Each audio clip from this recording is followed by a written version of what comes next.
आज आप इतनी उदास क्यों हैं? नहीं बेटा, ऐसी कोई बात नहीं। बस तुम्हारी नानी माँ की बहुत याद आ रही थी। नानी माँ? माँ, आपने वादा किया था इस गर्मी की छुट्टियों में हम जरूर जाएंगे उनसे मिलने। गुड़िया की ये बात सुनकर रानो का दिल और भारी हो गया। वो अपनी बेटी को कैसे बताती कि जिस नानी से मिलने के लिए वो इतनी बेचैन है, वो बहुत बीमार है। गुड़िया बेटी, मेरी बात ध्यान से सुनो। हम नानी माँ के घर जरूर जाएंगे, हम आज ही जाएंगे। सच माँ, आज ही? वाह, मैं अभी जाकर टुनटुनी और मिट्ठू को बताकर आती हूँ। रुको बेटा, पहले मेरी पूरी बात सुनो। नानी माँ की तबीयत ठीक नहीं है, वो बहुत बीमार है। ये सुनते ही गुड़िया का हंसता हुआ चेहरा उतर गया। उसकी छोटी छोटी आंखों में आंसू भर गए। नानी माँ ठीक तो हो जाएंगी ना? हाँ मेरी बच्ची, वो ठीक हो जाएंगी। आप जल्दी से तैयार हो जाओ, हमें बहुत लंबा सफर तय करना है। रानो और गुड़िया के सफर की खबर सुनकर उनके सबसे अच्छे पड़ोसी मिट्ठू मियाँ वहां आ जाते हैं। रानो बहन, क्या सच है? तुम आज ही निकल रही हो? इतनी जल्दी में? हाँ, मुझे जाना होगा।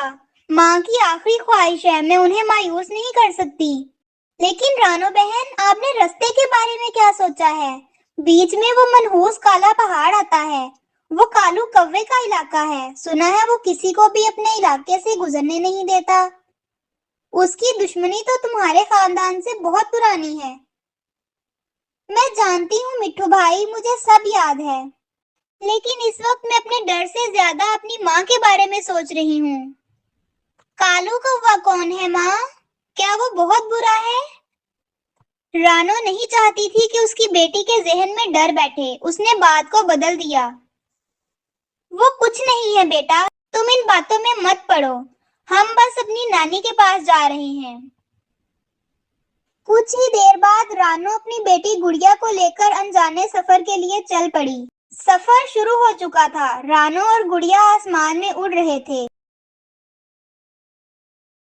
मम्मा, और कितना दूर है नानो का घर? अभी बहुत दूर है। आज रात किसी महफूज दरख्त पर गुजारनी होगी। कल दोपहर तक शायद हम पहुंच जाएं। तुम्हारी नानी माँ तुम्हें देखकर बहुत खुश होंगी। वो तुम्हें देखकर अपनी सारी बीमारी भूल जाएंगी। चलो, सूरज ढलने से पहले हमें एक महफूज जगह ढूंढनी होगी। उड़ते उड़ते आखिरकार रानो चिड़िया और गुड़िया कालू कौवे के इलाके में पहुंच गई। कालू कौवा पहाड़ की चोटी पर बैठा था। उसने दूर से ही रानो को देख लिया। आखिर आ ही गई मेरे जाल में। सदियों से इस दिन का इंतजार कर रहा था। आज उसे पता चलेगा। आज उसे पता चलेगा अपने को खोने का दर्द क्या होता है। आज मैं अपना बदला पूरा करूंगा। लेकिन बाबा, वो अपनी माँ से मिलने जा रही है। सुना है उसकी नानी बहुत बीमार है। चुप रहो, तुम अभी बच्चे हो। तुम नहीं जानते इन्होंने हमारे साथ क्या किया था। सालों पहले इसी पहाड़ पर एक भयानक तूफान आया था। उस तूफान में तुम्हारा छोटा भाई मुझसे छूट गया था। मैंने मदद के लिए रानो के वालिद को पुकारा था, जो उस वक्त पास से गुजर रहे थे, लेकिन उन्होंने मेरी मदद नहीं की। वो चाहते तो मेरे बच्चे को बचा सकते थे। उनकी वजह से मैंने अपना बेटा खो दिया। लेकिन माँ बताती थी कि तूफान बहुत तेज था, शायद वो चाहकर भी कुछ नहीं कर पाए होंगे। बहाने थे सब।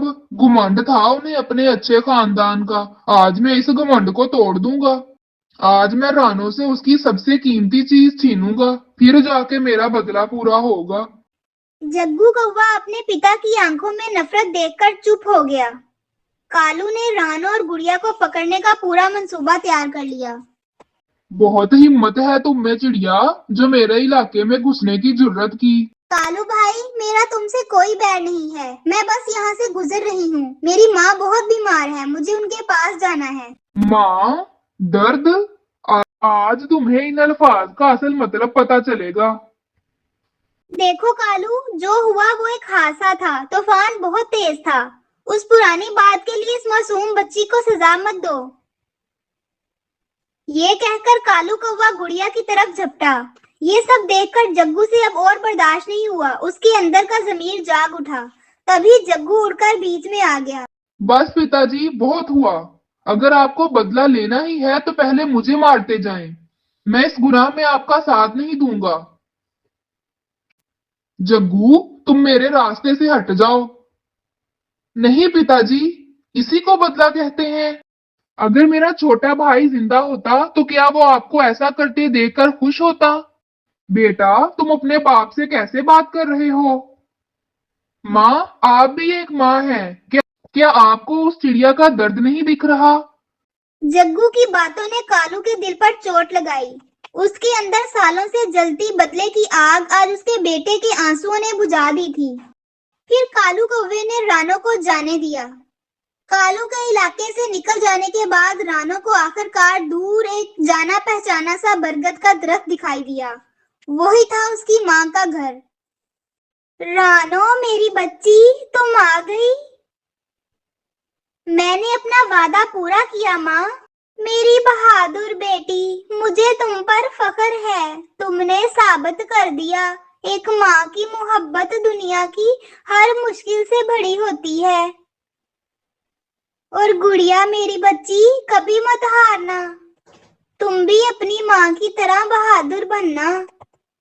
नानी माँ की सांसें भारी होने लगीं। उन्होंने अपनी बेटी और नवासी को आखिरी बार जी भर के देखा। अपनी आंखें हमेशा के लिए बंद कर लीं।